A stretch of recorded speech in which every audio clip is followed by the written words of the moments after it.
Ya, selamat siang juga. Baik, Pak Troy, belum lama ini beredar video yang kabarnya berisi temuan adanya lumpur mengandung gas di IKN. Otoritas IKN juga sudah membantah hal tersebut. Sebenarnya seperti apa kondisinya, Pak?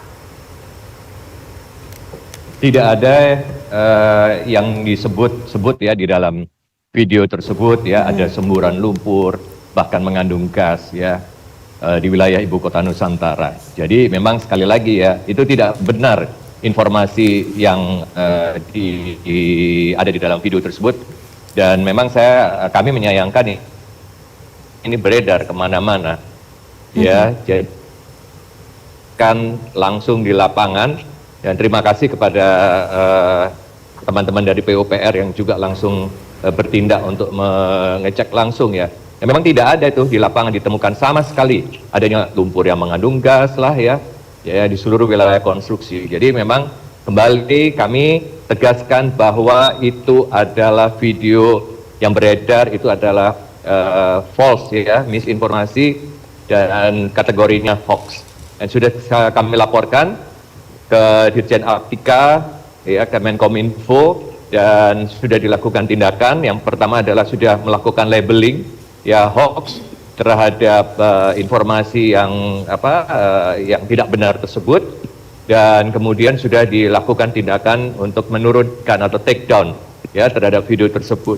Nah, sekaligus saya ingin menghimbau ya kepada masyarakat ya. Ya memang kalau mendapatkan informasi yang terutama di sosial media yang beredar, sebetulnya ada rumusan ya untuk menangkal hoax yang sederhana. Yang pertama itu yang disebut dengan rumusan ABC, kalau boleh saya sampaikan. A itu berarti amati dulu isinya, jadi betul-betul diperhatikan. Nah, dari situ akan kelihatan ini video tempelan atau bukan ya, diamati dulu isinya. Ini antara konteks dan substansi, kalau sudah melenceng itu berarti kemungkinan besar ini adalah hoax ya yang disampaikan. Nah, kemudian ABC ya tadi, B baca dulu atau lihat dulu sampai habis dari awal sampai akhir. Kalau ada kejanggalan ya, dan apalagi kemudian C ya, cek sumbernya dulu. Kalau tidak ada sumber yang resmi ya, kalau dalam hal ini adalah dari pihak otorita Ibu Kota Nusantara, itu udah jelas-jelas berarti tidak sesuai atau alias hoax itu. Jadi rumusnya ABC ini kami himbau kepada masyarakat. Demikian. Baik, Pak Troy, tadi tentunya juga disebutkan bahwa seluruh masyarakat ataupun pengguna media sosial juga harus paham betul terkait ada video-video apapun. Tadi Pak Troy mengatakan ada ABC, amati isinya, cek sumbernya, dan juga baca dulu atau cek lihat dulu begitu. Pak Troy, tadi Pak Troy juga mengatakan sudah ada tindakan-tindakan dari Kementerian PUPR dan juga pihak terkait. Ada akun yang diduga menjadi sumber informasi ini juga terlihat menyebarkan berita bencana yang tidak benar. Bagaimana Pak tanggapan Bapak terkait hal tersebut, selain tadi tindakan-tindakan yang sudah dilakukan oleh Kementerian PUPR? Ya, pembangunan Ibu Kota Nusantara ini adalah prioritas nasional. Ya, jadi kita betul-betul serius ya, dan sangat menyayangkan untuk pihak-pihak yang menyebarkan berita palsu, berita bohong. Jadi kami ingin tegaskan ya kepada mereka-mereka yang menyebarkan berita palsu, berita bohong yang tidak berdasarkan sumber yang benar ya, kemudian merangkai-rangkai itu dalam bentuk editing video, dan ini merugikan proses pembangunan Ibu Kota Nusantara, maka sebaiknya jangan diteruskan, jangan dilakukan. Nah, kemarin memang pelaporan secara resmi ya memang lewat sumbernya, melalui salurannya, yaitu melalui Dirjen Aptika ya, Kementerian Komunikasi dan Informasi. Dan saya juga berterima kasih kepada teman-teman media massa yang punya kanal-kanal anti hoax ataupun cegah hoax. Ya, kami berterima kasih karena teman-teman saya juga turut merespon dan membantu dan bertanya, dan kemudian menaikkan informasi yang hoax tersebut. Nah, jadi sebaiknya bagi mereka yang menyebarkan berita bohong, jangan diulangi, jangan diteruskan. Nah, karena ada konsekuensi-konsekuensi secara hukum yang tentu saja akan bisa terjadi, ya. Ya. Nah, kemudian kepada masyarakat sekali lagi kami himbau untuk kita cerdas untuk menilik semua informasi yang ada di media. Baik. Seperti begitu, Mbak. Baik, Pak Troy, terlepas dari kabar lumpur bergas sebelumnya disampaikan juga proses pembangunan di IKN memang memiliki tantangan, diantaranya ini ada kontur tanah dan juga apa saja sih tantangan yang dihadapi dan bagaimana otorita mengatasinya, Pak? Ya, memang kondisi di Kota Nusantara ya itu adalah kondisi alamnya yang unik ya dengan kontur tanahnya yang tidak rata, kemudian berbukit dan perlu perlakuan khusus. Dan Baik. inilah uniknya ibu kota Nusantara kita yang tercinta ini. Ya. Ya.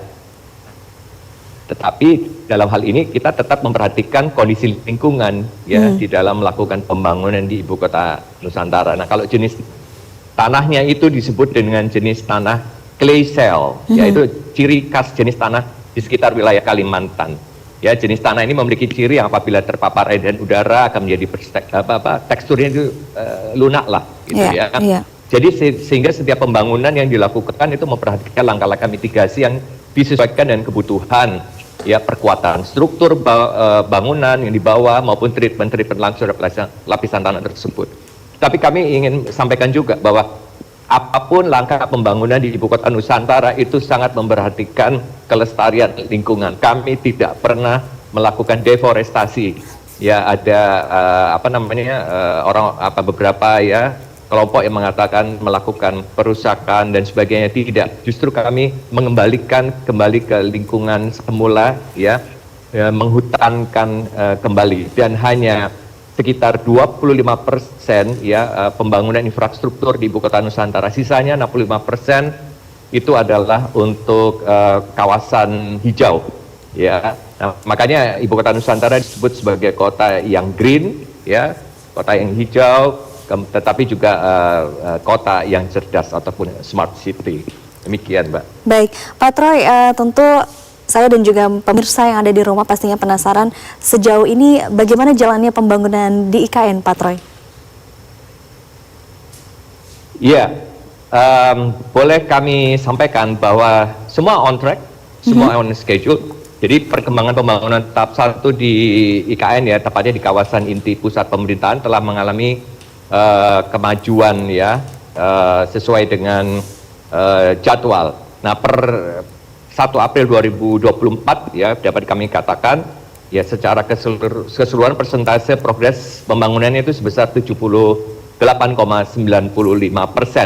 Nah, diantaranya pembangunan kawasan Istana Kepresidenan ya di IKN.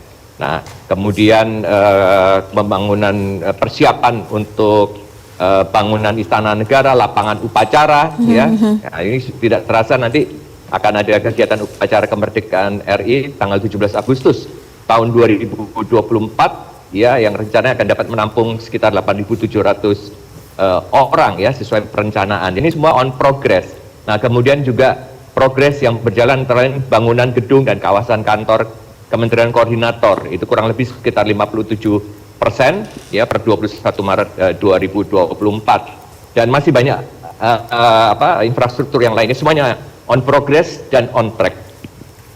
Baik, tentunya sudah mengalami kemajuan sesuai jadwal tadi sekitar 78,95%, dan tentunya kami juga mengingatkan kembali kepada pemirsa yang ada di rumah bahwa saring dulu sebelum sharing tentunya terkait sejumlah informasi, dan tadi ingat kata Pak Troy, ABC, amati isinya, baca dulu, lihat dulu, dan juga cek sumbernya.